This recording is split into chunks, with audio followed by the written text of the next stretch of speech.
Et le Seigneur m'a mis à cœur de parler très rapidement en tout cas. Et puis nous allons tous ensemble prier sur les bénéfices du jeûne et de la prière. Amen. Les bénéfices du jeûne et de la prière. La prière, un des thèmes centraux, je dirais, de la Bible. Un des thèmes importants dans la parole de Dieu. Mais c'est quoi la prière?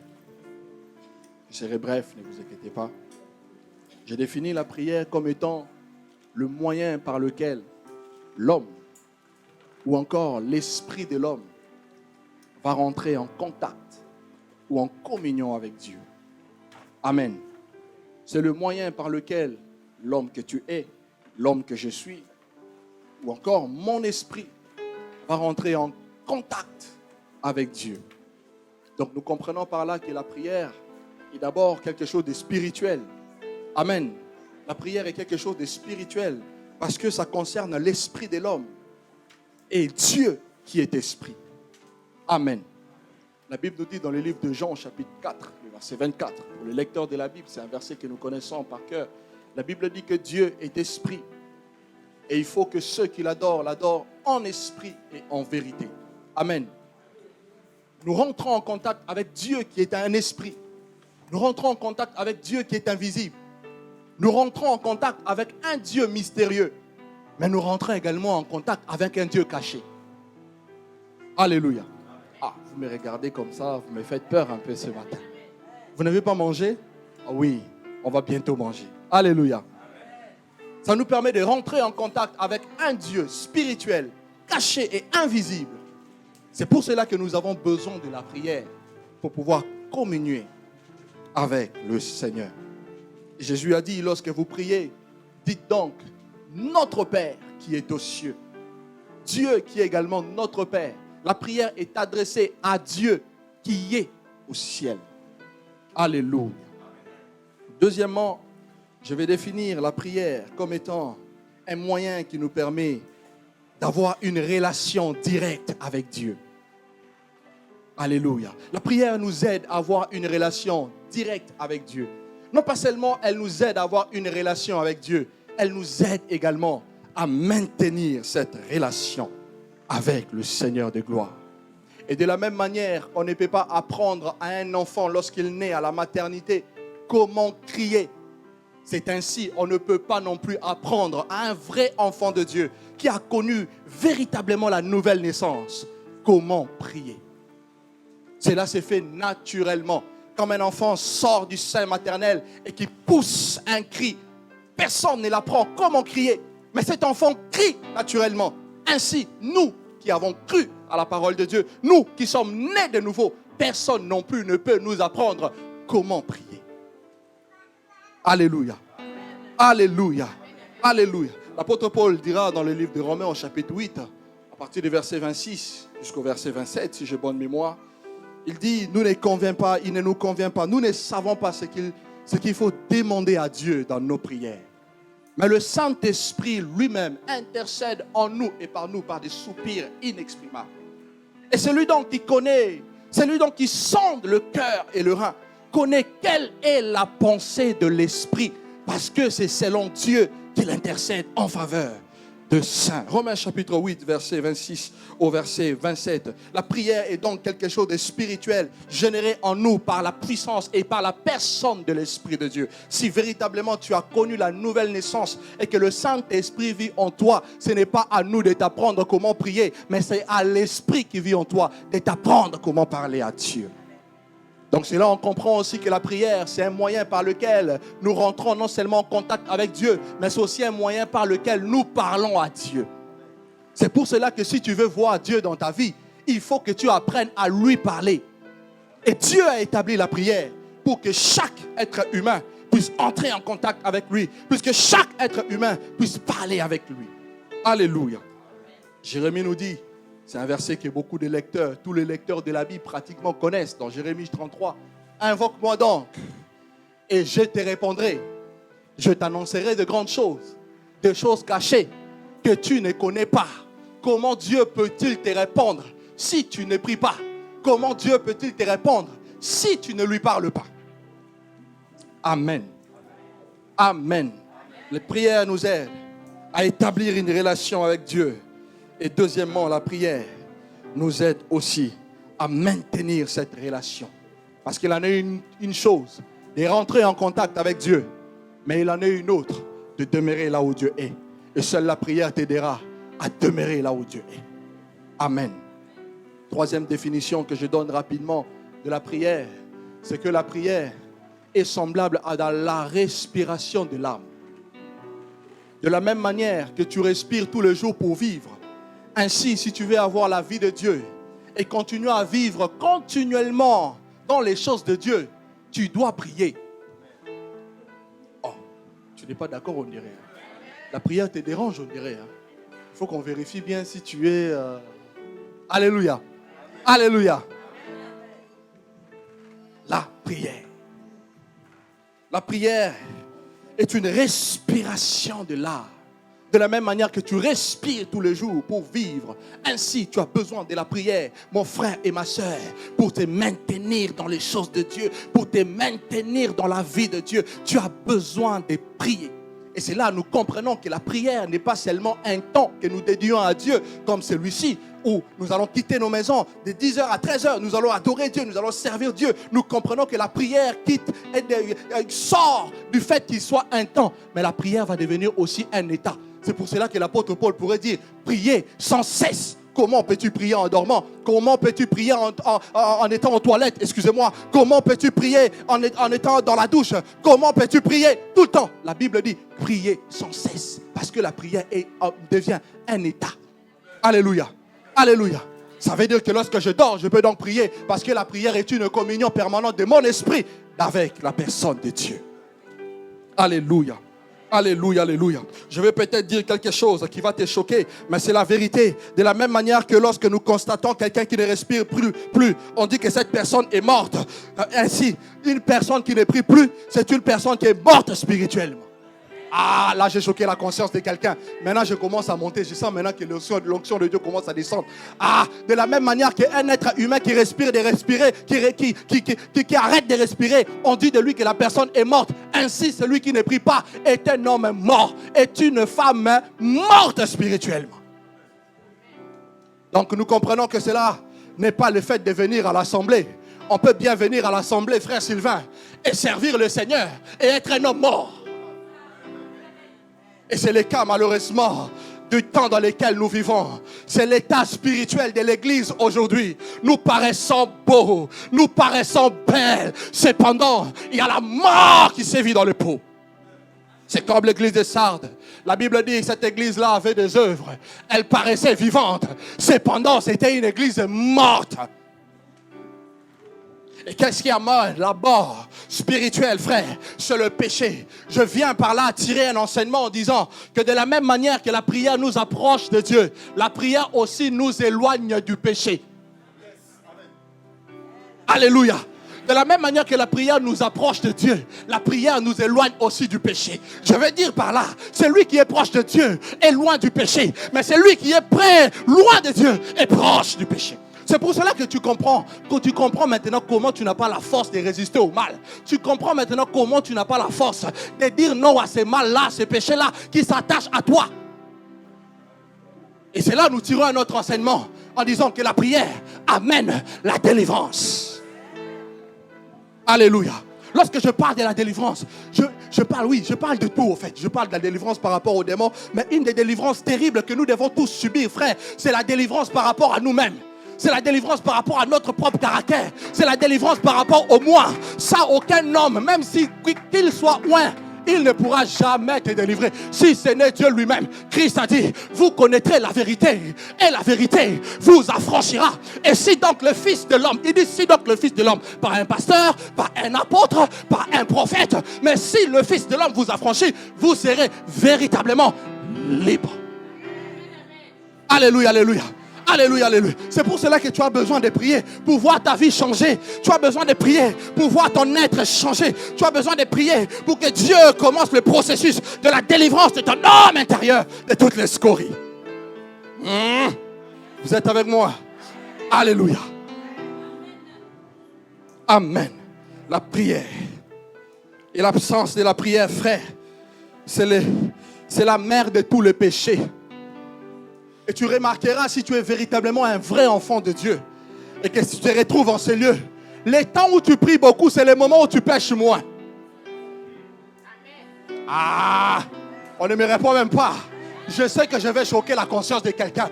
C'est pour cela que j'ai dit au début, notre prédication ne repose pas sur l'erreur, ni sur les motifs impurs, ni sur la fraude, mais selon que Dieu nous a jugé dignes de nous confier l'évangile. Et nous en parlons non pas comme pour plaire à des hommes, mais nous en parlons pour plaire à Dieu qui sonne dans nos cœurs. Donc je ne suis pas venu vous faire plaisir. Je vais dire la vérité. Parce que cette vérité me concerne d'abord. Moi, cet orateur qui peut-être ce matin vous impressionne, cette vérité me concerne d'abord. Et ensuite, elle vous concerne. Heureux êtes-vous parce que nous entendons en ces temps précis la parole de Dieu. Le manque de prière, c'est la mère de tout le péché. La fraude, les mensonges, l'orgueil, tous les péchés que vous connaissez, l'immoralité, la fornication, le manque de prière, c'est la mère ou encore la source de tous les péchés. Ce matin, il faut que tu prennes une décision de prier. Alors de prier sans cesse. Alléluia. La quatrième définition que je donne rapidement du travail, de la prière, c'est que la prière est un travail. C'est-à-dire que c'est un effort que nous fournissons pour aller vers Dieu. Dieu, je l'ai dit au début, il était caché. Dieu, je l'ai dit au début, c'était un mystérieux. C'était un mystère d'abord et il est aussi mystérieux. Dieu, je l'ai dit aujourd'hui, il était ce matin, il est invisible. Mais il faut qu'on fournisse un effort. L'apôtre Paul dit dans le livre de Actes des Apôtres, au chapitre 17, on va les lire rapidement. Actes des Apôtres, chapitre 17. Regardez ce que l'apôtre Paul dit. C'est juste un verset. Le verset 27. Il est écrit, il a voulu que Dieu, c'est Dieu, il a voulu que les hommes cherchassent le Seigneur et qu'il s'efforça de les trouver en tâtonnant, quoiqu'ils ne soient pas loin de chacun de nous. Alléluia. La prière est un travail. C'est un effort que nous fournissons pour aller vers Dieu. C'est un effort que nous fournissons pour nous approcher du Seigneur. Et lorsque nous parlons de l'effort, cela nécessite la volonté. Et la Bible dit que tout travail procure de l'abondance. Donc parce que la prière est un travail, la prière te donnera forcément des résultats. La prière te donnera forcément une récompense. Parce que Dieu a juré. La Bible nous dit dans le livre de Hébreux, chapitre 6e, le verset 10, il est écrit que Dieu n'est pas injuste, frère Sylvain, pour oublier votre travail, ni l'amour que vous avez manifesté pour son nom. Je vais te dire toutes les fois que tu pries, Dieu est en train d'enregistrer. Et il dit qu'il n'est pas injuste. Il se souviendra. Même si c'est une prière que tu as faite il y a 10 ans, Dieu s'en souviendra. Toi, tu as peut-être oublié, mais Dieu n'a pas oublié. Parce qu'au devant de lui, il a 2 sortes de livres, nous dit les Écritures. Il a les livres de la vie, mais il a aussi les livres des souvenirs. Et sur ces livres, quand tu prends 2 secondes pour prier, Dieu écrit. Quand tu prends 1 heure pour prier, Dieu écrit. Un jour, Dieu s'élèvera, comme il s'est levé pour le cas de Mardochée et d'Esther, pour défendre ta cause. Alléluia, alléluia, alléluia. Alléluia, alléluia. La prière. Et Dieu veut une église qui prie. Une église debout. Et une église qui sait payer le prix pour voir la gloire de Dieu. Alléluia. De la même manière que Dieu prend plaisir à cacher les choses, les Écritures disent que les rois prennent plaisir à sonder les choses. Il faut un effort pour sonder les choses cachées, parce qu'ils savent que les choses cachées déterminent leur gloire et leur influence. Alléluia, alléluia. La prière est un travail. Et 5e définition, frère, je vais aller vite, qui nous permet que je me donne de la prière. La prière est le rail sur lequel se déplace la locomotive de la puissance de Dieu. La prière est le rail sur lequel se déplace la locomotive de la puissance de Dieu. Je vais dire quoi par là? Toutes les fois que les hommes prient, la puissance de Dieu se met en action. Toutes les fois que les hommes prient, le ciel est en mouvement. Car Dieu a juré de ne pas rester insensible à toute prière qui monte au devant de lui, fondée sur le principe de l'esprit et de la vérité. Il est écrit, tout ce que vous demanderez avec foi par la prière, je le ferai. Alléluia. Tout ce que vous demanderez avec foi dans la prière, par la prière, je le ferai. Dieu a dit tout. Le mariage, l'argent, la gloire, l'élévation, la bénédiction, l'onction, l'influence. Tout ce que vous demanderez avec foi, par la prière, je vous le donnerai. Et ce temps que nous avons eu de prière pendant 7 jours, nous avons prié comme thème que le feu brûle encore. Je nous ai dit, le feu n'était pas seulement l'image de la sainteté. Le feu est aussi l'image de Dieu lui-même. Parce que Hébreu nous dit, car notre Dieu est aussi un feu dévorant. Le feu est aussi l'image de la gloire de Dieu. Il est écrit dans le livre de Exode au chapitre 24, le verset 17. Car l'aspect de la gloire de Dieu était comme un feu dévorant sur la montagne aux yeux des enfants d'Israël. Donc nous avons prié pour voir la gloire de Dieu. Quand nous parlons de la gloire, ce n'est pas pour que ta situation d'hier soit égale à celle d'aujourd'hui. Quand nous parlons de la gloire, ce n'est pas pour que ton état d'hier soit égal à celui d'aujourd'hui. On est bien d'accord. On est bien d'accord. Et Dieu s'engage à changer la vie de quiconque qui prend le risque de bouger avec lui. Dieu est le Dieu qui me guérit. Comprenez-moi, moi je prêche comme ça. Je ne veux pas être... Je vais être sensible à la voix de Dieu. La prière est le rail sur lequel se déplace la locomotive de la puissance de Dieu. La prière nous connecte aux sources intarissables de la puissance de Dieu. Et lorsque la Bible parle de la puissance de Dieu, frère, rien ne résiste. Je dis rien ne résiste à la puissance de Dieu. Je dis rien ne résiste à la puissance de Dieu. Dieu s'est appuyé sur sa puissance pour briser la mort sur ses fondements.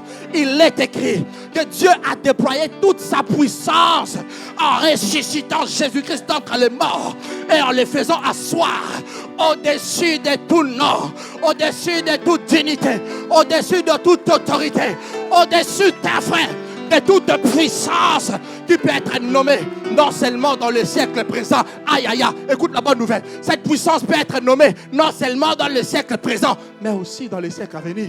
Donc il y a des puissances temporaires, il y a des puissances éphémères, il y a des puissances temporaires et éphémères, mais la puissance de Dieu brise cette puissance. Voilà la bonne nouvelle. C'est pour cela que tu dois prier. C'est pour cela, frère, que tu dois prier. Tu dois prendre la résolution de prier. Nous avons prié. Comme je disais au début, Dieu s'engage à répondre à toutes les prières. Frère, le temps que nous avons pris 7 jours, nous le verrons. Nous verrons les résultats des prières que nous avons faites. Je nous parle de la part de Dieu. Et je suis profondément convaincu par rapport à ce que je dis. Alléluia. Et lorsque nous parlons de la prière, il y a différents types de prières, n'est-ce pas? Les lecteurs de la Bible, les gens qui ont fait les affermissements, les fondements, d'autres même ont fait les écoles bibliques. Ils connaissent bien ces choses. Nous sommes dans le livre de 1 Timothée, au chapitre 2, le verset 1 jusqu'au verset 2. Regardez ce que l'apôtre Paul dit. 1 Timothée, chapitre 2.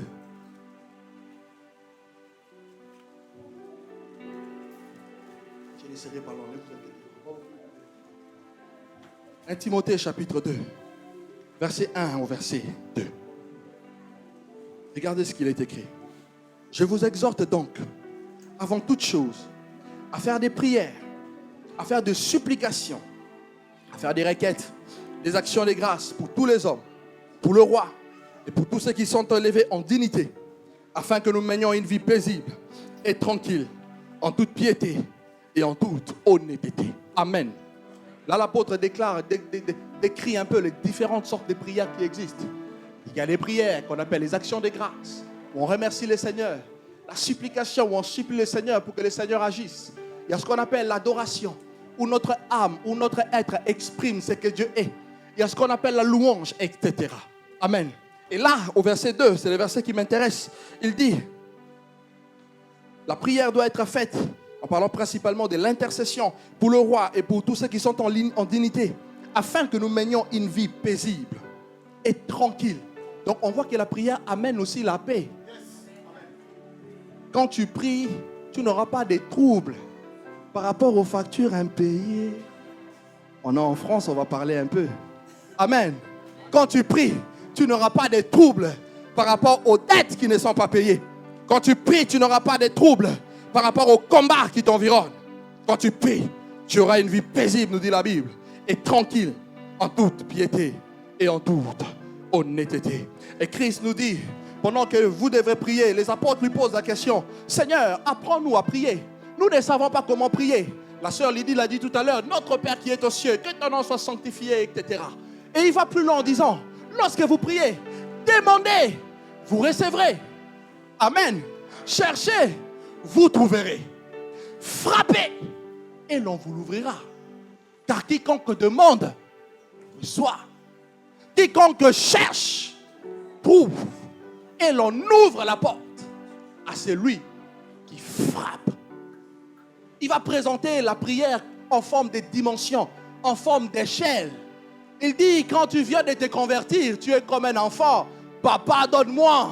Maman, donne-moi. C'est pour cela que Dieu aussi, pour t'avoir véritablement, quand tu lui demandes, Seigneur, fais ceci, il le fait. Quand tu dis, waouh, c'est vraiment des bonnes choses. C'est vraiment vrai ce que nous enseigne. Oui, Dieu utilise aussi cette stratégie pour pouvoir t'avoir. Amen. Demandez, vous recevrez. Donc dans la prière, nous devons demander. Quand tu pries, tu dois demander à Dieu.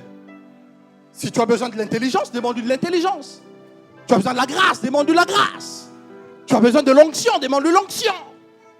Je ne sais pas, tu as besoin des ouvertures, que Dieu t'ouvre les portes. Amen. Demandez. La Bible dit, vous recevrez. La deuxième dimension, elle dit, cherchez, vous trouverez. Or, lorsqu'on cherche, on fournit un effort. C'est le temps que nous avons pris. Un temps de jeûne et prière. Parce que nous voulons chercher la gloire de Dieu. Nous avons fourni un effort. Malgré la fatigue, malgré les occupations, malgré les activités, nous avons dit non à notre chair. Parce que nous cherchons Dieu. C'est un effort que nous fournissons. Alléluia. Pour pouvoir être exaucés par Dieu. Pour que notre voix monte vers Dieu. Alléluia. Et le verset que nous avons lu tout à l'heure. Et il plaît à Dieu que les hommes le cherchent en tâtonnant. C'est pour cela que ce n'est pas étonnant. Quelquefois tu pries, Dieu ne te répond pas. Quelquefois tu pries, tu ne sens rien. Oui, Dieu le fait exprès. Parce qu'il veut que les hommes le cherchent en tâtonnant. Mais la deuxième ou encore la conclusion de ce verset, quoique Dieu n'étant pas loin. Ça veut dire que Dieu est bien là quand tu pries. Et dans Matthieu, il dit, si quelqu'un veut prier, qu'il entre donc dans sa chambre. Qu'il prie son Père qui est là dans le lieu secret. Tu ne le vois pas, mais le Père est là. On ne l'a pas forcément vu, mais Dieu était là, frère Doudou. On n'a pas forcément entendu de voix, mais le Seigneur était là. Et le Seigneur dit, parce que le Père est là, il vous le rendra. Dans d'autres versions, il est dit, il vous récompensera. Dans d'autres encore, il est dit, il vous exaucera. C'est pour cela, frères et sœurs, nous devons prier et chercher quelque chose. Je vais ouvrir une parenthèse. Ne veut pas forcément dire que cela ne vous appartient pas. Je peux avoir perdu par exemple mes clés et je suis en train de les chercher. Ce n'est pas pour autant que les clés ne m'appartiennent pas. Elles sont bien les miennes, mais je les ai perdues. Amen. Donc, il faut que tu rentres dans une dimension où tu dois chercher en Dieu et en Dieu et dans le royaume de Dieu des choses qui t'appartiennent. Christ dit quoi? Lorsque vous priez, dites à Dieu que ton règne vienne et que ta volonté soit faite sur la terre comme elle est faite au ciel. Ça veut dire qu'au ciel, chaque jour qui passe, Dieu a tellement conçu de merveilles pour nous. Mais sur la terre, nous vivons les contraires. Et pourquoi aussi nous vivons les contraires? Parce que nous ne prenons pas le temps de chercher ce qui est à nous et ce qui est caché dans la présence de Dieu. Amen. Est-ce que je me fais comprendre? Je me fais comprendre ou pas? Que Dieu soit béni. Cherchez. Cherchez Dieu. Cherchez la grâce de Dieu. Cherchez l'amour de Dieu. Cherchez tout ce qui est spirituel. Cherchez tout ce qui est vital. Cherchez. Et ces choses, nous les trouvons qu'en Dieu et en Dieu seul. Amen. Et la troisième dimension, il dit frapper. Quiconque frappe, on l'ouvre. Et ça, c'est une autre dimension. C'est la dimension la plus élevée. Et le Seigneur m'a fait comprendre, je me suis posé la question, pourquoi on doit frapper? Mais la réponse se trouve dans le livre de Luc, au chapitre 11e. Regardez ce que le Seigneur dit. Luc chapitre 11, le verset 5. Ça m'a frappé pendant que je le lisais ce matin. J'ai dit, mais c'est pas possible. Luc chapitre 11, verset 5. La Bible dit, il dit encore une parabole. Si l'un de vous a un ami et qu'il aille le trouver au milieu de la nuit pour lui dire, ami, prête-moi 3 pains, car un de mes amis est arrivé chez moi en voyage et je n'ai rien à lui offrir. Et si de l'intérieur de la maison, cet ami lui répond, ne m'importune pas, la porte est déjà fermée. Mes enfants et moi-même, nous sommes au lit et je ne puis me lever pour te donner des pains. Je vous le dis, même s'il ne se levait pas pour lui donner du pain, parce que c'est son ami, il se lèvera à cause de son importunité et il lui donnera tout ce dont il a besoin. Ah, je pensais que tu allais acclamer Dieu. Tu n'as pas compris, je pensais que tu allais acclamer Dieu. Ah, je pensais que tu allais acclamer Dieu. Voilà la réponse. Parce que tout simplement dans la dimension de la relation que nous entretenons avec le Seigneur, Jésus est aussi notre ami. Cet ami-là s'est enfermé dans le ciel. Le ciel, le Seigneur m'a fait comprendre, a des portes.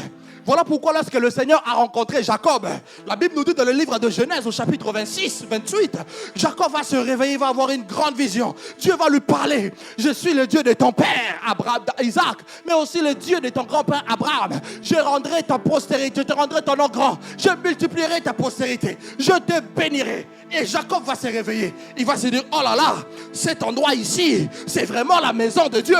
Cet endroit ici, c'est vraiment la porte du ciel. Et le ciel, frère, a des portes. Voilà pourquoi Christ a dit, frappez et l'on vous l'ouvrira. Et Paul a compris cette dimension. Il pourrait dire, moi je cours non pas comme à l'aventure. Je frappe, non pas comme battant l'air. Il y a des choses que tu n'auras pas si tu ne frappes pas. Or, frapper veut dire donner des coups et faire ressortir du bruit. L'ami qui est caché dans le ciel, il faut qu'il entende tes bruits. Il faut qu'il entende le bruit de tes larmes. Il faut qu'il entende le bruit de tes cris. Il faut qu'il entende du bruit afin qu'il sorte. La Bible dit, il ne sortira pas parce que tu es son ami, mais il sortira parce que tu l'importunes. Aïe, aïe, aïe. Il faut importuner Dieu. J'en ai assez de cette vie sèche. J'en ai assez de cette vie monotone. J'en ai assez. Je veux quelque chose de nouveau. Mais si tu veux quelque chose de nouveau, il faut que tu apprennes à frapper jusqu'à ce que le ciel s'ouvre. Alléluia. Alléluia. Et Paul, le Seigneur lui-même va dire à Pierre, je te donnerai les clés du royaume. Je te donnerai les clés du ciel. Les clés que je te donnerai, c'est tu seras à mesure d'ouvrir les portes des cieux. Il est vrai qu'il était question de l'évangile. Je suis bien biblique, ne vous inquiétez pas. Il était question de l'évangile. Ouvrir la porte de l'évangile aux juifs et par la suite aux païens. Mais le Seigneur me fait aussi comprendre que ces clés, il s'agit aussi des clés des portes du royaume qui sont fermées. Alléluia, alléluia, alléluia. Que Dieu ouvre les portes des cieux. Je prie pour que Dieu ouvre les portes des cieux. Je prie pour que Dieu t'ouvre les portes des cieux. Je te donnerai les clés du royaume. Il dit, tout ce que vous lierez sur la terre sera lié au ciel. Et tout ce que vous délirez sur la terre par la prière, tout ce que vous délirez sur la terre par la prière, alléluia, sera délié au ciel. Utilise la clé de la prière aujourd'hui pour ouvrir des choses. Utilise la clé de la prière aujourd'hui pour ouvrir de grâce. Utilise la prière pour ouvrir la gloire liée à ta destinée. Utilise la prière pour ouvrir la présence de Dieu. La prière, la prière, la prière. Alléluia. Je vais aller vite, le temps il passe. J'ai listé quelques ennemis de la prière. Quelles sont les choses qui nous empêchent, nous, de prier? Ça peut être un péché aussi pendant cette semaine de prière. Je ne suis pas venu te condamner. Amen. Quels sont les ennemis de la prière? Le premier ennemi que j'ai noté, ça nous concerne tous, c'est la fatigue. Je me permets de vous demander, est-ce que vous pouvez répéter avec moi, s'il vous plaît, la fatigue? La fatigue. Ça, c'est le premier ennemi de la prière. La fatigue. On n'arrive pas à prier. On est fatigué. Et cette fatigue peut être mentale. Elle peut être psychologique. Elle peut être aussi physique. Ah, surtout nous qui travaillons dur. C'est difficile. Amen. La fatigue.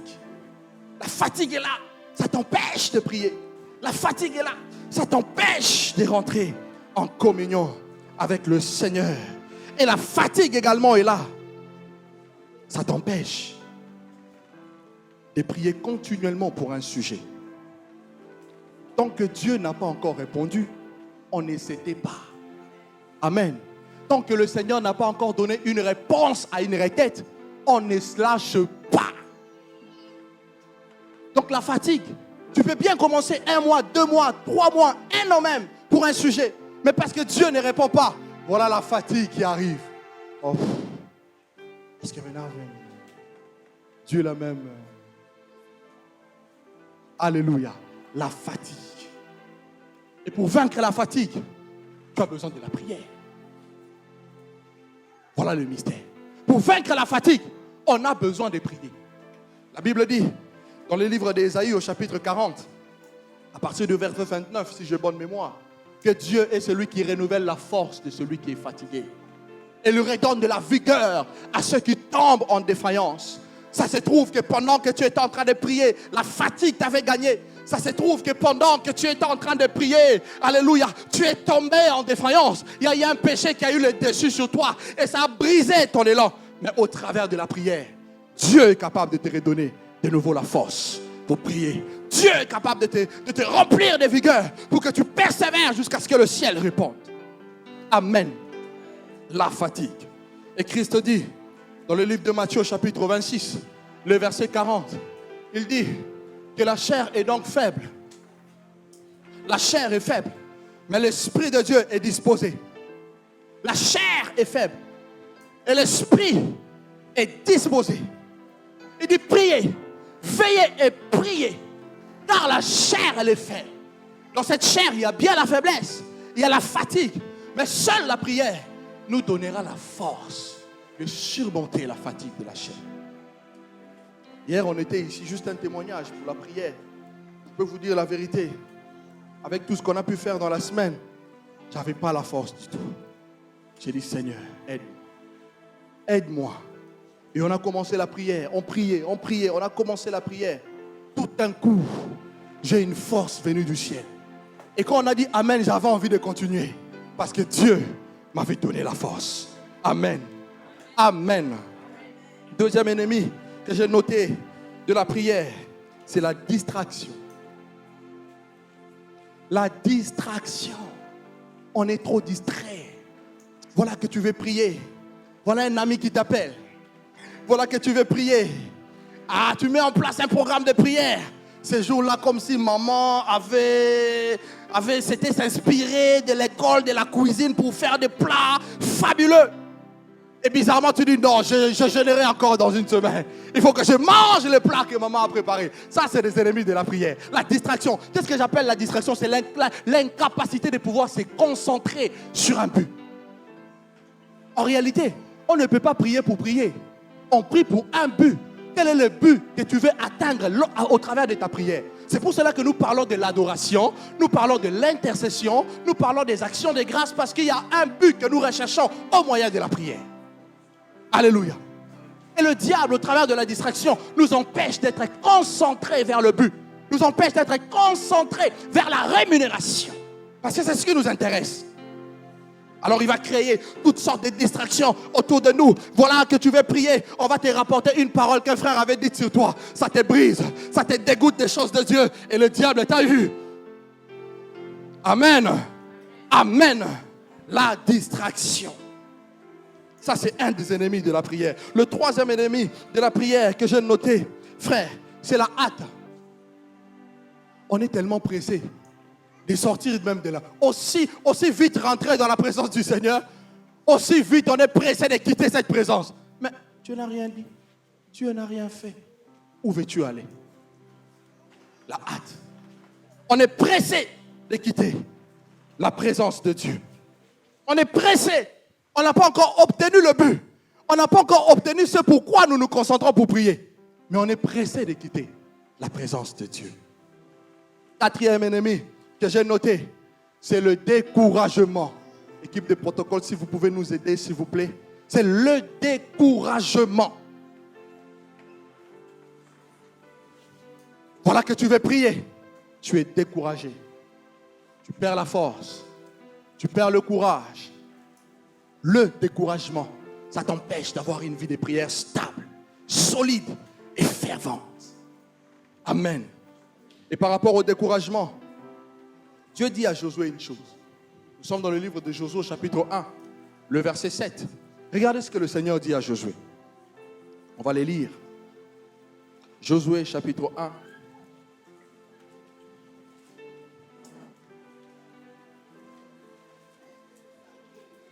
Josué, chapitre 1, verset 7.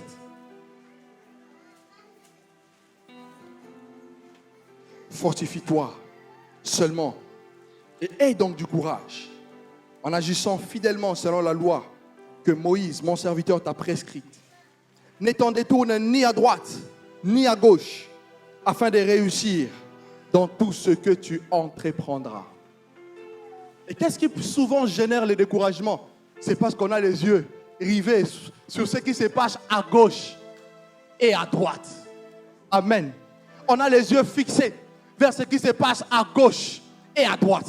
Qu'est-ce qui se passe à droite? Je suis sûr qu'à droite, il y a les hommes. Les hommes avec leur logique. Les hommes avec leur mentalité. Les hommes avec leur conception de la vie. Et à droite, le diable te présente la réalité. Aïe, aïe, aïe. Le diable te présente la réalité. Es-tu sûr vraiment que tu concevras? Tu concevras, pardon, excusez-moi. Es-tu sûr que Dieu agira? Il te montre la réalité. Et la réalité avec tous ces indices, la réalité avec tous ces indicateurs, te donne des preuves que Dieu ne pourra pas agir. Et ça te décourage, ça te brise, et tu n'arrives plus à prier. Voilà une des armes que l'ennemi utilise pour nous arrêter dans notre élan de la prière. Et il te montre quelquefois toi-même. Dans la réalité, là, il te montre toi-même. Il te montre tes défauts. Il te montre tes erreurs. Il te montre tes imperfections. Et il te dit, toi vraiment, tu penses que cette prière, Dieu l'entend? Amen. Amen. Les découragements. Et le diable est champion en découragement, frère. Même moi-même qui vous parle, ça m'arrive d'être découragé. Tu pries, tu pries, tu pries. Et il le fait exprès. C'est les moments où tu montes véritablement. C'est les moments où aussi il prépare des pièges pour te décourager. Et là, tu es comme un ballon qu'on dégonfle. Pouf!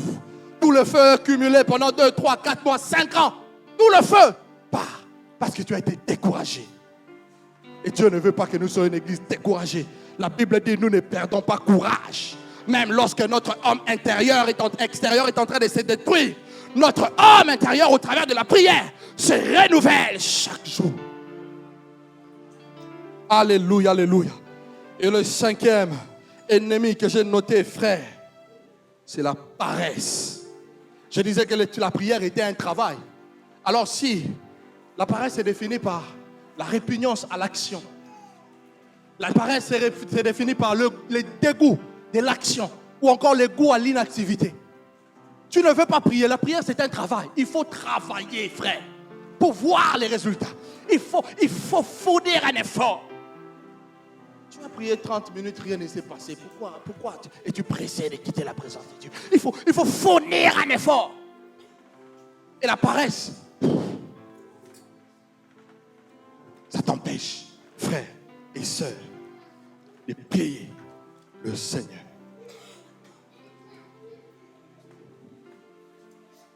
Et ce matin,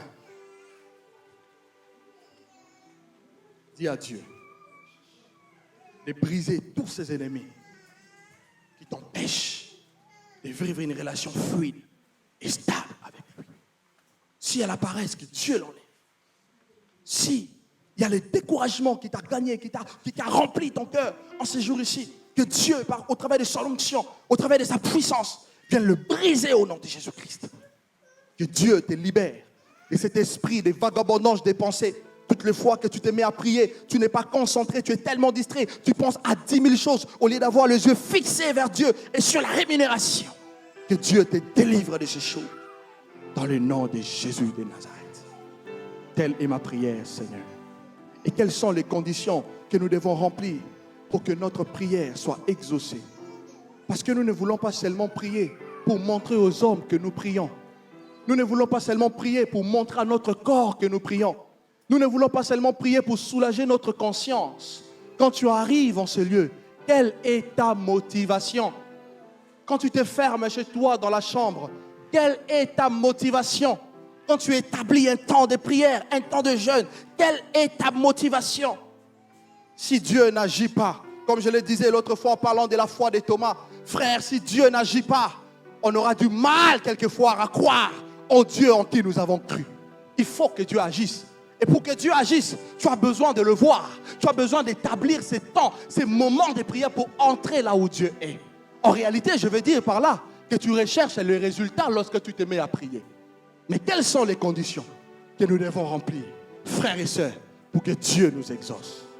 La première condition, c'est que nous devons avoir la foi. Amen. Nous devons avoir la foi. Nous devons avoir la confiance que la personne à qui nous adressons la prière, non pas seulement qu'il nous écoute, mais il a aussi la capacité de pouvoir exaucer nos prières. Il a aussi la capacité de pouvoir répondre à notre prière. Est-ce que je me fais comprendre? La Bible nous dit dans le livre de Hébreux, au chapitre 11e, le verset 6. Or, sans la foi, il est donc impossible d'être agréable à Dieu. Car il faut que celui qui s'approche de Dieu croit que Dieu existe et qu'il est le rémunérateur de ceux-là qui le cherchent. Deuxième condition à remplir pour que notre prière soit exaucée, tu dois apprendre à craindre Dieu. Tu dois apprendre à marcher dans la vérité. Tu dois apprendre à marcher dans la sanctification. Tu dois haïr tout ce que Dieu est et tu vas aimer tout ce que Dieu aime. C'est alors que tu donneras une garantie certaine à Dieu de pouvoir te répondre. Jean chapitre 9, le verset 31. Il est écrit, en effet, Dieu n'exauce pas le pécheur, mais celui qui l'honore et qui fait sa volonté, c'est celui-là que Dieu exauce. La prière à laquelle Dieu répondra, frère, les cris auxquels Dieu répondra, c'est le cri qui monte d'une personne qui marche dans la droiture, dans l'intégrité et dans la vérité. C'est pour cela que craindre Dieu, c'est pour ton propre bien. Amen. Craindre Dieu, c'est pour ton propre bien. Et troisième condition à remplir pour que notre prière, frère, soit exaucée, c'est qu'il faut persévérer. Il faut persévérer. La persévérance fera que Dieu répondra à tes prières. La persévérance, je répète encore, fera que Dieu répondra à tes prières. La Bible dit que la main de Dieu n'est pas trop courte pour sauver, ni ses oreilles trop dures pour entendre. Toutes les prières qui montent vers Dieu, Dieu les entend, frère. Mais il faut que tu sois persévérant et déterminé. C'est alors que Dieu t'exaucera. Hébreux chapitre 6, le verset 12.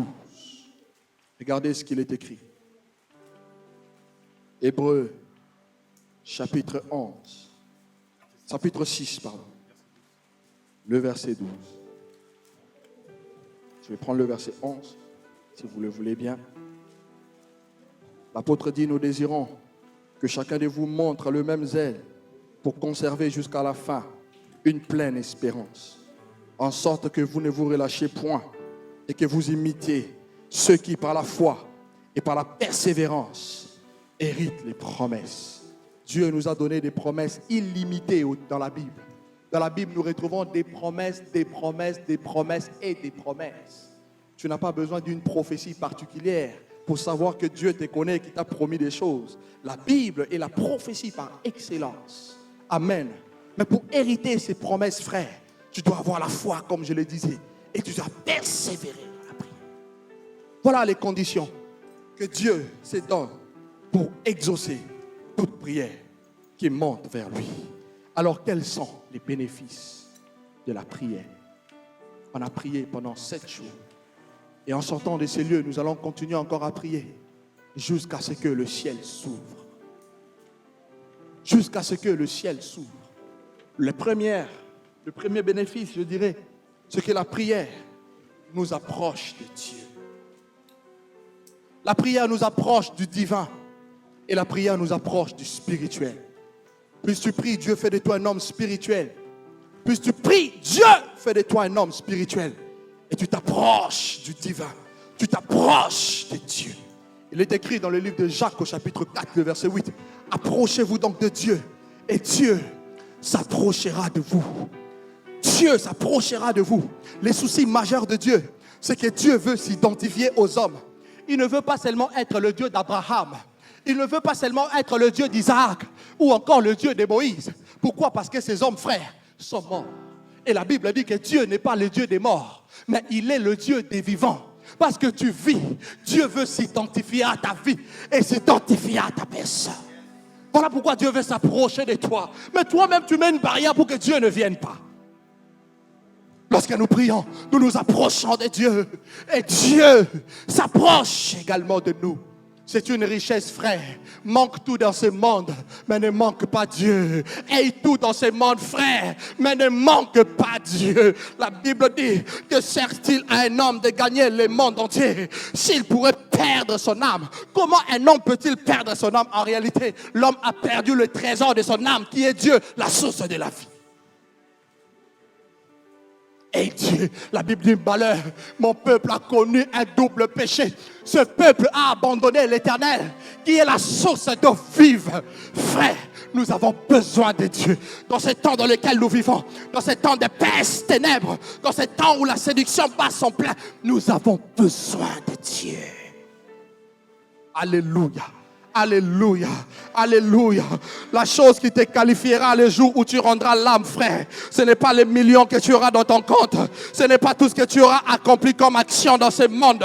C'est la présence de Dieu que tu auras eu dans ton cœur. Voilà pourquoi l'évangile que le Seigneur m'a confié, c'est de ramener les hommes vers la présence de Dieu. Nous avons besoin de Dieu. Dieu dit les gens, il marchera sur la terre avec l'esprit et la puissance de lui pour ramener le cœur des rebelles vers la sagesse des justes, afin de préparer au Seigneur un peuple bien disposé. Dieu a besoin du cœur. Dieu a besoin du cœur des hommes. Et de la même manière que tu cherches Dieu, je veux te donner une bonne nouvelle, que le cœur de Dieu est aussi à la recherche de ton cœur. Mais que ton cœur est très préoccupé. Tu n'as pas le temps pour les divins. Tu n'as pas le temps pour les choses spirituelles. Tu n'as pas le temps pour Dieu. Tout passera, la Bible dit. Mais la parole de Dieu ne passera pas. Et pourquoi le diable attaque aussi la prière? Il attaque autant la prière. Je le disais l'autre fois, si Satan ne t'a pas empêché de donner ton cœur à Christ, si Satan ne t'a pas empêché de venir ce matin à l'église pour prier, il t'empêchera toutes les fois que tu voudras prier. Parce que c'est que derrière la prière est caché Dieu lui-même. Et c'est lui qui a Dieu à tout. Hébreu nous dit, ce proverbe nous dit, celui qui me trouve a trouvé la vie et il obtient la faveur de l'Éternel. Si tu as Dieu, tu as tout. La Bible dit que quand le Seigneur approuve le voie d'un homme, il dispose favorablement à son égard, même ses ennemis. Il dit à Jérémie, ils te feront la guerre, mais ils ne te vaincront pas, parce que moi, l'Éternel, je serai avec toi pour te délivrer. J'aime cette parole. La présence de Dieu. La prière t'approchera de Dieu. Voilà le premier bénéfice. C'est pour cela que même si je n'ai pas encore vu l'exaucement à ma prière, là je sens la présence de Dieu. Je sais que Dieu est avec moi. Je suis un homme heureux et un homme comblé. Je suis un homme rempli de force, rempli d'enthousiasme, parce que je sais que Dieu est là. La présence de Dieu. Le deuxième bénéfice, la prière ouvre les églises de cieux. Luc chapitre 3. J'ai déjà apporté cet enseignement, il me semble. La Bible dit ce jour-là, tout le peuple se faisant baptiser. Tout le monde était là en train de se faire baptiser. Mais Jésus fut aussi baptisé. Mais lui n'était pas comme tout le monde. Tout le monde s'est arrêté au baptême. Tout le monde s'est arrêté au rituel de l'église. Venir à l'église les mardis, les jeudis et les dimanches. Gloire à Dieu au nom de Jésus. Amen. Mais Jésus a dit non, il faut autre chose. Parce qu'il y a autre chose qui m'attend. La Bible dit pendant qu'il priait, le ciel s'ouvrit. J'aime cette parole. Pendant qu'il priait, le ciel va s'ouvrir. Et l'Esprit de Dieu va descendre sous une forme corporelle, comme une colombe. Voilà l'Esprit qui est invisible, va prendre une forme. L'Esprit invisible, frère Sylvain, va prendre une forme. Et la bonne nouvelle, c'est que le Père va parler. Celui-ci est mon fils. Aïe, aïe, aïe. Les témoignages de Dieu est plus grand que les témoignages des hommes. Qu'est-ce que les hommes disent de toi? Tu es un menteur, je dis Amen. Mais le témoignage de Dieu est plus grand que ton témoignage. Tu es un voleur, ce n'est pas grave. Le témoignage de Dieu est plus grand que ton témoignage. Tu es un teubeux, tu n'es pas intelligent, tu es bête. Je dis, c'est ton problème. Parce que le témoignage de Dieu est plus grand que le témoignage des hommes. Ce jour-là, Dieu va parler, celui-ci. Non pas seulement que Dieu avait parlé, Dieu l'a distingué. Dieu l'a distingué. Or, il est écrit, mettez-moi à l'épreuve et vous verrez si je n'ouvrirai pas pour vous les écluses de cieux et si je ne répandrai pas pour vous la bénédiction en abondance. Malachie dit, il est là pour que vous verrez en ce temps dans lequel nous vivons la différence qui existe entre ceux qui servent Dieu et ceux qui ne le servent pas. Et toutes les fois que nous servons Dieu, frère, j'ai l'image de Zacharie, le père de Jean-Baptiste. Alléluia. Toutes les fois que nous servons Dieu, Dieu vient nous donner même des choses que nous ne lui avons pas demandées. Gabriel lui dit, je suis Gabriel, je me tiens devant Dieu. C'est pour cela que je t'exhorte à servir Dieu. Je t'en supplie, sers Dieu. Il y a de grâce, de bénédictions qui sont attachées au service divin. Sers-les avec passion, de tout ton cœur. Pas pour plaire à un homme, mais pour plaire à Dieu, qui sonde nos cœurs. Les écluses de cieux. La prière, troisième bénéfice, la prière te donnera la force, mais également la vigueur pour résister à la tentation. La Bible dit aucune tentation qui nous est survenue qui n'ait été humaine. Mais Dieu, dans sa fidélité, ne permettra pas que nous soyons tentés au-delà de notre force. Où tireras-tu cette force-là si tu ne pries pas? Et le diable est spécialiste en tentation. Il nous tente tous les jours. Si aujourd'hui tu as vaincu, il va se retirer jusqu'à un moment favorable.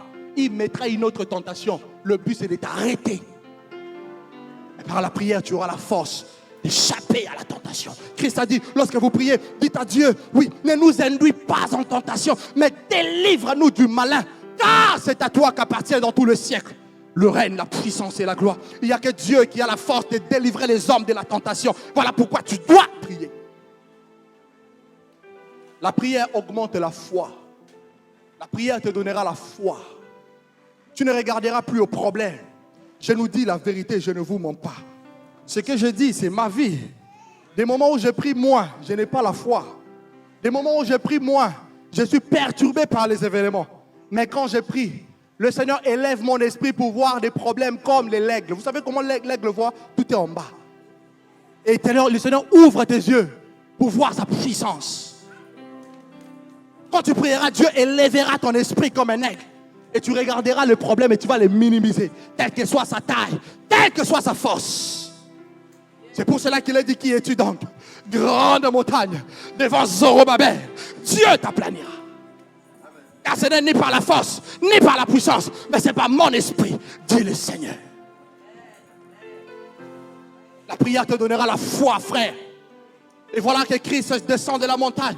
On la ramène, cet enfant qui était lunatique. Déjà, les disciples n'ont pas réussi. Le Seigneur était très fâché. Et puis, il lui pose la question, pourquoi on n'a pas réussi? Jésus dit, si vous n'avez pas réussi à opérer ce miracle, c'est à cause de votre incrédulité. Mais cette espèce de démon-là sort que par la prière et par le jeûne. Jésus voulait tout simplement dire, vous n'avez pas eu la foi à la mesure de la puissance de ces démons. Il a fallu que vous rentrez dans une autre dimension de la prière pour que j'augmente votre foi. Car si tu as la foi comme seulement le gré des Sénébrés, tu parleras à cette montagne et elle se déplacera. Amen, amen, amen. Amen, amen, amen, amen. La prière augmente notre foi et notre confiance en la personne de Dieu. La prière sanctifie. La prière purifie. La prière purifie Et la prière sanctifie. Frère, le péché est une force. Dieu voulant, je partagerai un jour sur les 3 lois spirituelles. La Bible dit, la loi de l'esprit de vie en Christ m'a délivré de la loi du péché et de la loi de la mort. Le péché est une force attachée à notre être. Et on a besoin de la puissance de l'esprit pour le briser et l'anéantir. Mais la prière va libérer la force de l'esprit nécessaire pour briser l'influence du péché dans ta vie. C'est un problème que nous minimisons, mais ça risque de nous faire rater le ciel, quels que soient les trophées des années que nous avons dans le Seigneur. La Bible dit, il rentrera dans le ciel, rien d'essuyé. Le dimanche dernier, le pasteur Papicho nous disait, aujourd'hui nous nous battons pour être des bons serviteurs. Nous nous battons pour prêcher bien. Frère Sylvain, est-ce que j'ai bien prêché? J'ai bien dit les versets comme il faut. Mais on ne s'est pas moins pour être des bons chrétiens. Oh, Dieu veut que nous soyons des bons chrétiens et non des bons serviteurs. Parce que le serviteur ne demeure pas toujours dans la maison. Dieu lui-même le dit. Donc un serviteur peut être jeté à n'importe quel moment. Mais les fils de Dieu demeurent toujours. Amen. Et cinquièmement, je dirais que la prière est la source intarissable de la puissance de Dieu. Frère, tu veux voir la main de Dieu? Je te dis la vérité. J'ai vécu et j'ai vu la main de Dieu. Tu veux voir la main de Dieu? Commence à prier. Si ta vie ne change pas, je fermerai la Bible. Pour l'éternité, je ne prêcherai pas. Et je peux te donner déjà des garanties que ta vie doit changer. Je te donne d'entrée déjà avec orgueil des garanties que ta vie changera. La prière est la source intarissable de la puissance de Dieu. Rien ne résiste à la prière. Ce jour-là, on arrête Pierre. Étienne décapité. Jacques décapité. Étienne lapidé, Jacques décapité. Voilà le 3e homme influent à qui les clés du royaume furent accordées, fut arrêté. Mais la Bible dit que l'Église ne cessait d'adresser des prières à Dieu en faveur de Pierre. Tout d'un coup, il va y avoir un miracle qui va se produire. Un ange de Dieu fut dépêché pour libérer Pierre. Et le même Pierre qu'on avait emprisonné, le lendemain on le trouve dehors en train de prêcher l'évangile. Comment expliquer un tel miracle? La source intarissable de la puissance de Dieu. La source intarissable de la puissance de Dieu. Le peuple de Dieu que nous sommes, nous vivons moins la main de Dieu parce que nous ne prions pas. Voilà la vérité. Et Dieu veut que ça change. C'est pour cela qu'il m'a envoyé ce matin pour nous parler. Amen. Amen. La source intarissable de la puissance de Dieu. Et la prière nous permet de séjourner dans la présence de Dieu. Voilà les quelques bénéfices que je pourrais nous donner de la prière. Nous avons eu un temps de jeûne aussi. Nous avons jeûné et prié. Nous avons associé à notre jeûne la prière. Et le jeûne, c'est quoi? Le jeûne, on s'est abstenu de la nourriture, n'est-ce pas? Pour le développement de notre homme intérieur, mais aussi la finesse de nos sens spirituels, afin de combattre spirituellement. Et cette abstinence pour les uns a été une abstinence que de la nourriture. C'est ce que nous voyons dans le livre de Luc au chapitre 4, le verset 2. La Bible dit, après que le Seigneur put passer 40 jours dans le désert, il va avoir faim. Et c'est alors que le diable va venir pour le tenter. D'autres encore se sont abstenus et de la nourriture, frère Sylvain, et de l'eau, comme Esther. Et certains, je précise bien, pour ceux qui sont mariés, se sont abstenus mutuellement et ils se sont aussi abstenus de la nourriture pour chercher la face de Dieu. Mais si la prière est le rail sur lequel se déplace la puissance de Dieu, le jeûne, je le définis comme étant l'accélérateur de la puissance divine. Le jeûne accélère la puissance de Dieu. Et lorsque nous jeûnons, frère, Dieu ne reste pas insensible. Je finis par là. Le temps est parti. On va lire Isaïe chapitre 58 et nous allons prier.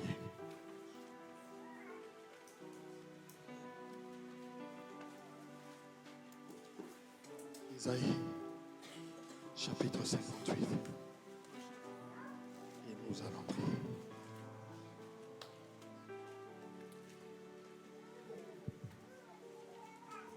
On va lire quelques versets. Quels sont les bénéfices du jeûne? Le verset 4. Si vous avez le temps, je vous conseille vraiment de bien lire ces versets, ces chapitres à la maison. Voici, vous gênez pour disputer et pour vous quereller, pour frapper méchamment du poing. Vous ne gênez pas comme le veut ce jour, pour que votre voix soit entendue en haut. Frère, je m'arrête là. Le premier bénéfice lorsque nous jeûnons, c'est que notre voix est entendue au ciel. Et toutes les fois que dans la Bible, vous avez cette expression-là, ta voix est entendue au ciel, cela est lié directement à l'exaucement. Je vais donner quelques exemples.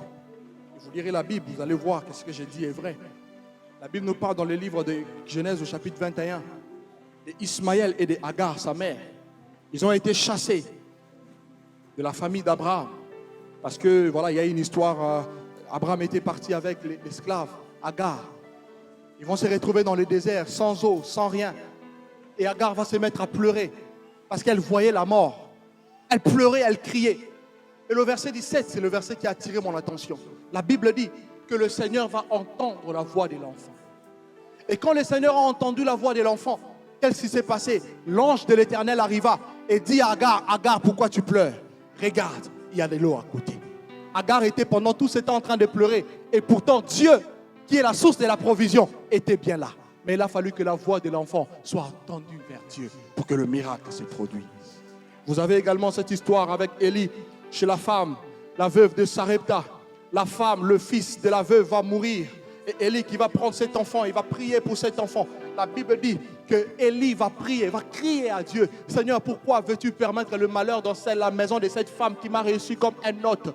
Et la Bible dit que Dieu a entendu la voix d'Élie. Parce que Dieu a entendu la voix d'Élie, l'âme de cet enfant est revenue vers lui. Et l'enfant retrouva la vie. Et le troisième exemple, peut-être que je donnerai rapidement, le temps est parti. Vous avez le cas de Jonas. Jonas qui va se retrouver dans le ventre du poisson parce qu'il fuyait l'appel de Dieu pendant 3 jours. Mais pendant le ventre des poissons, il va prier et il va dire à Dieu, Seigneur, du sang du séjour des morts, tu as entendu ma voix et tu m'as exaucé. Et la Bible dit que l'Éternel parla au poisson et le poisson vomit Jonas sur la terre. Toutes les fois que notre voix est entendue au ciel, frère, il y a l'exaucement qui est là derrière. Or, le jeûne permet à ce que ta voix soit entendue vers Dieu. Amen. Et la deuxième définition que Ésaïe nous donne du jeûne, c'est que le jour où nous jeûnons, c'est un jour agréable à Dieu. Tous les jours ne sont pas agréables forcément au Seigneur. Mais lorsque tu prends la décision de jeûner, de s'abstenir des choses que je viens d'énumérer tout à l'heure, alléluia, ce jour est un jour agréable au Seigneur. Et Dieu donne plusieurs bénéfices. Le verset 8, il dit, alors ta lumière poindra comme l'aurore. La guérison germera promptement. La justice marchera devant toi. Et la gloire de l'Éternel t'accompagnera. Tu crieras, l'Éternel répondra. Alléluia. Tu appelleras, le Seigneur dira, me voici. Le verset 11, il dit, l'Éternel sera toujours ton guide. Et le Seigneur va rassasier ton âme dans les lieux arides. Il te donnera la vigueur à tes membres. Tu seras donc comme un jardin arrosé. Et tu seras comme une source dans les eaux. Ne tarisse point. Le verset 12, le tien rebâtiront sur les anciennes ruines. Tu relèveras les fondements antiques. On t'appellera réparateur de brèches. Regarde, lorsque tu pries, tu peux réparer ce qui a été cassé. Tu peux réparer ce qui a été brisé. Qu'est-ce qui a été brisé autour de toi? Une relation. Qu'est-ce qui a été brisé autour de toi? Une vision que Dieu t'a donnée. Qu'est-ce qui a été brisé autour de toi? Un projet. La Bible dit, on t'appellera réparateur de brèches. Celui qui rend le pays habitable. Mighty God. Le jeûne te donnera la sensibilité à la gloire de Dieu, à la voix de Dieu. Ésaïe dit, l'Éternel Dieu m'a donné une langue exercée afin que je sache soutenir par la parole celui qui est fatigué. Il éveille chaque jour mon oreille. On est debout, on va prier. Afin que j'écoute, comme écoutent les disciples. Le jeûne apporte la gloire de Dieu. On va s'élever, on va prier, je finis. On va s'élever dans la présence de Dieu. Et on va prier le Seigneur. Le jeûne apporte la gloire de Dieu. Le jeûne apporte la gloire de Dieu. Le jeûne... C'est ta grâce qui me sauve. C'est ta grâce qui me sauve. Et elle me suffit aussi.